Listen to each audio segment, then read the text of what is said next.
هلو جايز، ويلكم باك تو ماي channel.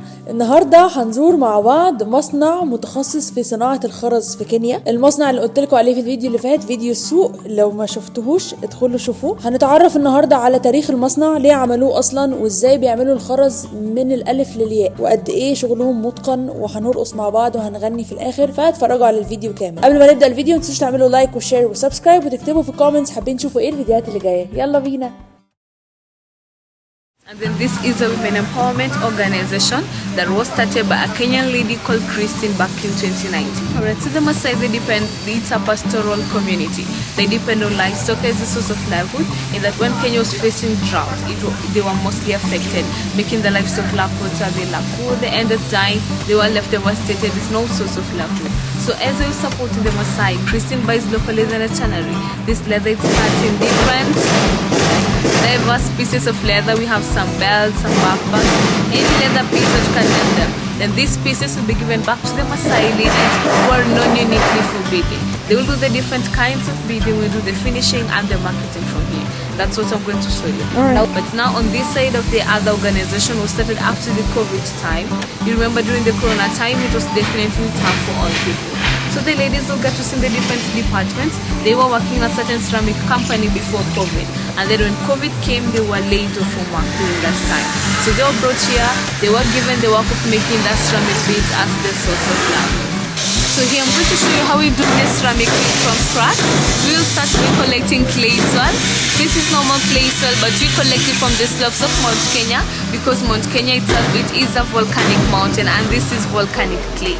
And then we always have some few men, around 5 of them, who help us in any heavy duty and also in the finishing of the leather products. So they're going to soak the clay in this water to break down and also to become fine. Also they will help us in the stirring of the clay manually, then stir all the impurities, then now pour the solution in that clothing. Then leave it openly to evaporate the excess water through direct sunlight. For us it will take around 3 to 4 weeks if there is good sunlight for the clay to be ready. And then now from here, the ladies in the making department are going to show us how we start the process.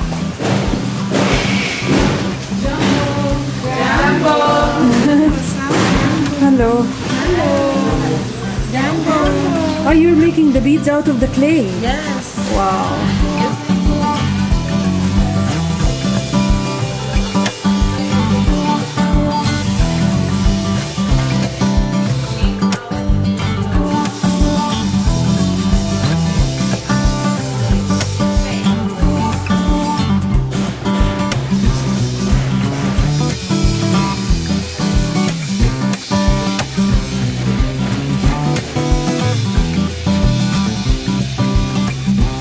دول لسه بيشكلوا الشكل الخرز قبل ما يخرموه، ولا بعد ما يخرموه؟ لا، قبل ما يخرموه.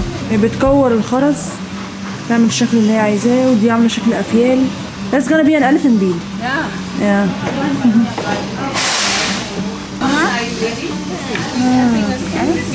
حلو قوي. It's your Gift? Yeah.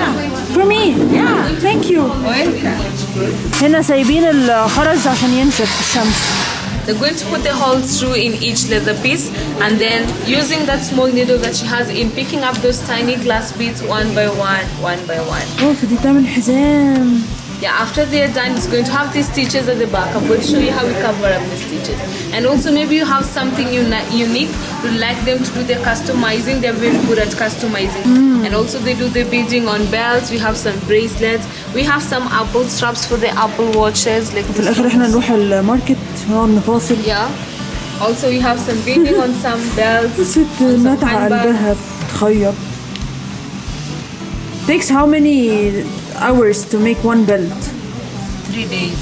3 days? Yes. How many hours per day? 8 hours. Oh my god. For one belt? Yes. Oh my god. Okay, I will never negotiate again in the market.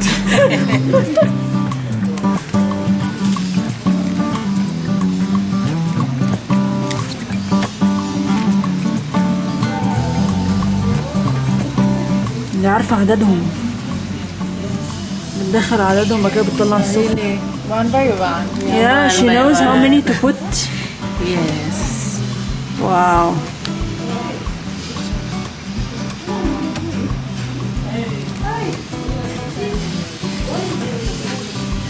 اهو بجد على الاتقان.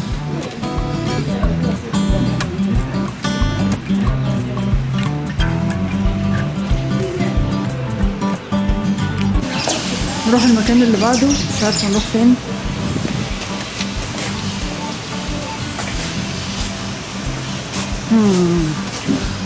شكلهم بيعملوا هنا جلود او حاجه.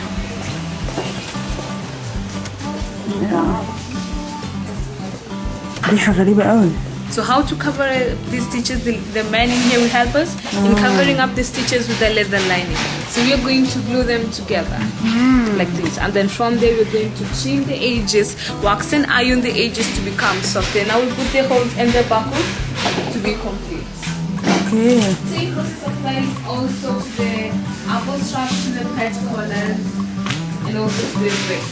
They all end up with the same process. So in here they are supposed to make some handles, just like what they are working on. Some traveling bags, some passes, some ones.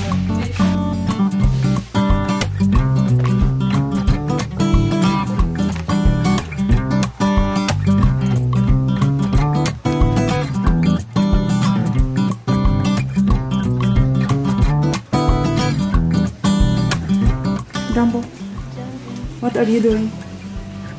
I'm making the pockets. These are Pockets? Yeah, zip pockets. I'm gonna mark here like that. For the bags? Yes. تعمل تجيب الشنط. But this smell is addictive, right? No. No? What about not coming every day? You don't feel like you have an irritation here? No? Okay.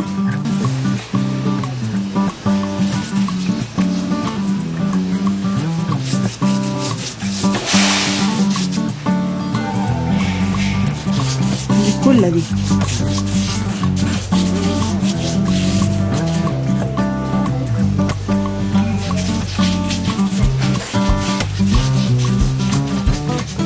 نقص الحذاء على قدها، نلزقهم على بعض. دي الحته اللي كان فيها الخرز. يعني دلوقتي هي راحت عند الراجل ده بتاع كله، راحت عند ده الاول، عملته على قدها، وبعدين عملوا ده على قده بالظبط، وبعدين في ظهره لزقوا لاير تاني علشان الخطوط اللي في الظهر متبقاش باينه، اللي هي الخطوط دي مش عاجباهم. فبيمشي في 3 بروسيس. يعني اول بروسيس اللي هي الخرز اصلا، ان هم يعملوا خرز. تاني بروسيس ان هم يغطوا اللي حوالين الخرز. تالت بروسيس ان هم يلزقوا الظهر. هنا بيعملوا حاجات اكتر بالصوت وحش قوي، فغالبا مش هيبقى في صوت. They're coloring. Yeah, so welcome to the glazing. This will help us to do the different colors. We obtain the glazing powder mixed with natural water to have the different glazing solution. And because the beads are tiny, they've improvised this curved wire. They arrange all the tiny beads, then dip in the solution to have one color.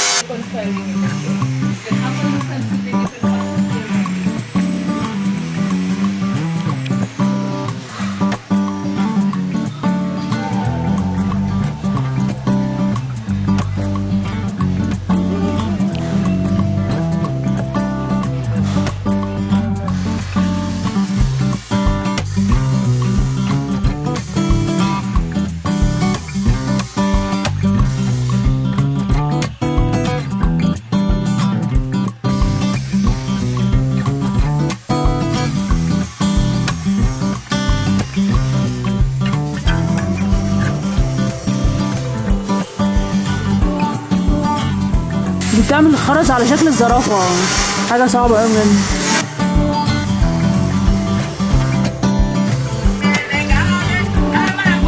دي بتعلق الخرز دي، بتعلق الحلقان في الورقة.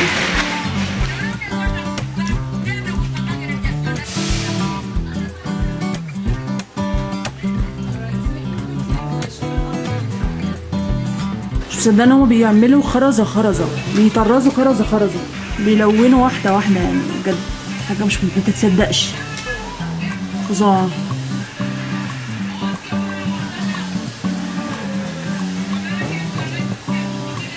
يا صبرك عشان تطلع ده في الاخر. فظيعة. التفاني في العمل. وانت تعمل حاجة تانية بقى بيعمل شكل. انت تعمل شكل برضو.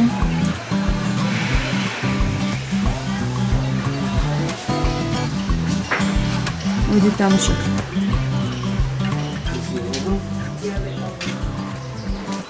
What are you doing? We are separating them. Separating them. Yeah.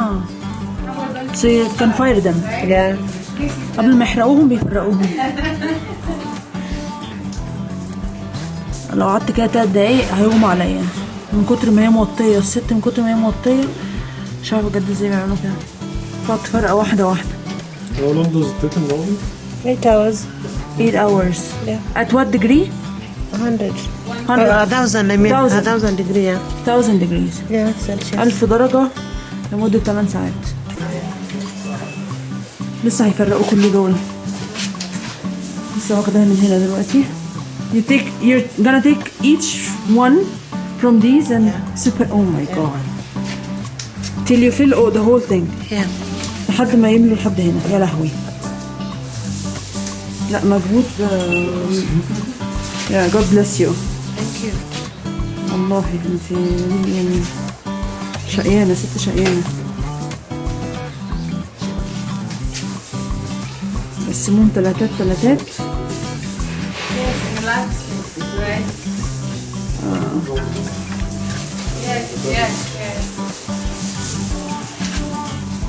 بروسيس فظيعة. So to get to the end, after the fire, the glazing and the second firing. بدهم بيعملوا جليزنج وفايرنج والدنيا كلها خلاص. ده بيبقى شكل الخرز في النهاية. شكل الخرز فظيع. واحدة من دول اترسمت. واحدة قعدوا يرسموا لهم جليزنج. حاجة بجد صعبة أوي. حلوة أوي دي. شكلها فظيع. كل واحدة فيهم اشتغلت لوحدها. اشتغلوا عليها لوحدها. تحفة. وده من خرز بقى عملوا العقد الجميل ده. حلو قوي العقد ده. فظيع.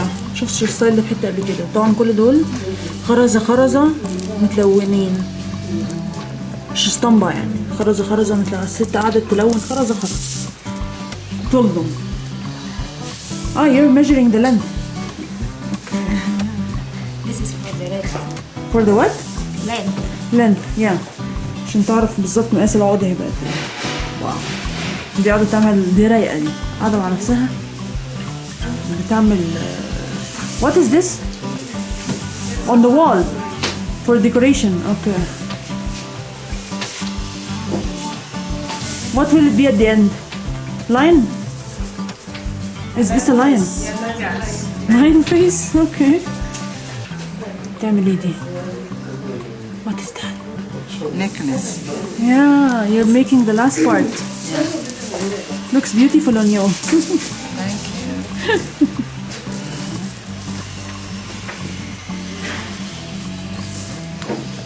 دي بتلم البتوع ودي خلاص بتخلص برضه. كل واحد فيهم عملت واحد. لاين تحفة. مجهود جبار. Jambo bwana, habari gani? Mzuri sana. Wageni mwakaribishwa Kenya yetu, hakuna matata. Jambo bwana, habari gani? Mzuri sana. Wageni mwakaribishwa Kenya yetu, hakuna matata. Hakuna matata. Hakuna matata. Hakuna matata. Hakuna matata.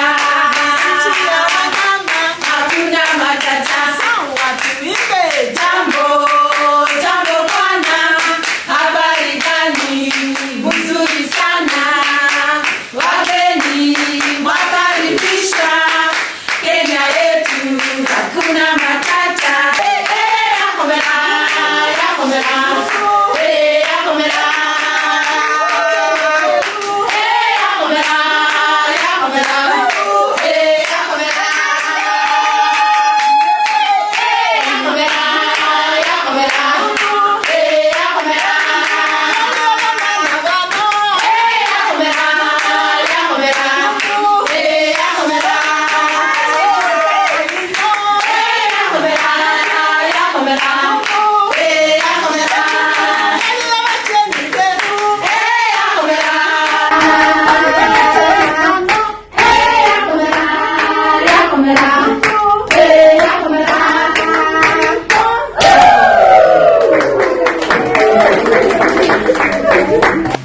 الفاينل برودكت ده بقى جيفت شوب.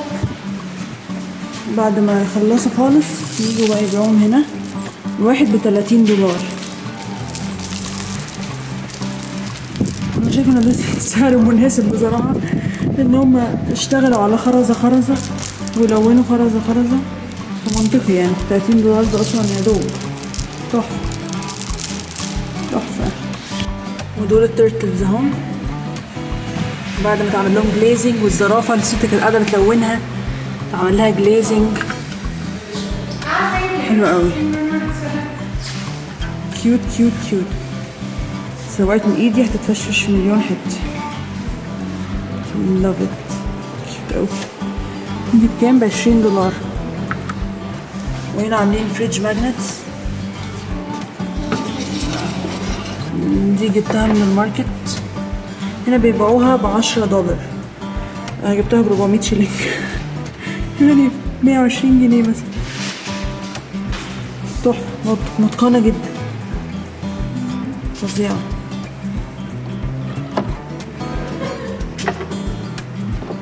الانيمالز عندهم بيقولوا surviving the great migration في كينيا عشان بيهاجروا. دول هم بعد ما خلصوا، دول اللي ادوهم لنا كهديه، ودول بعد ما خلصوا، بعد ما نعمل لهم جليزنج بقى وتظبطوا وتلونوا. واحده $5. الست ادت لنا اللي مش معمول لهم جليزنج دي هديه. تحفه. دول افيال ما كانوش بيتعملوا النهارده دول، بس شكلهم حلو قوي. ودول زي الملايكه، عندهم جناحات وبتاع، $20. كيوت قوي. وعاملين من نفس الخرز اشكال بقى، حركات، ميداليات. مش صدق ان هو عامل خرزه بجد.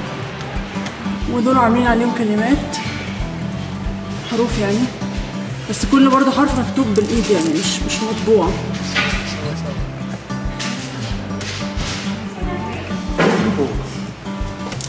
سوا يعني اتس اوكي. وهنا بيباع الخرزه الواحده هو اللي فيه الحروف، عشان لو حد عايز يكتب الكلمه اللي هو عايزها. مقاسين بس فيه مقاسين بقى ب$80 سنت. دي نفس اللي كانت الست بتعملها جوه، بس خلصت بقى كامله كلها خرز. واو، ده فوت وش اسد يعني بجد. I can't get over فكره ان هما عملوا خرزه لونوها. الموضوع ده شاغل لي بالي قوي يعني. فظاع.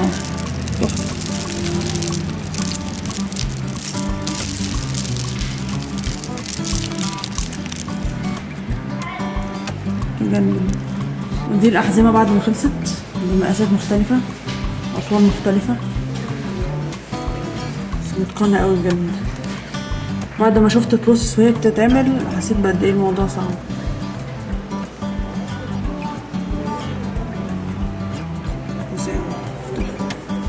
دول الساعة الأبل، الأوستيك بتاع الساعة الأبل تركب حلو قوي، فظيع. فكروا في كل حاجة، هنا في أشكال أكتر. $55. والغوايش حلوة قوي بجد، فظيعة. $20.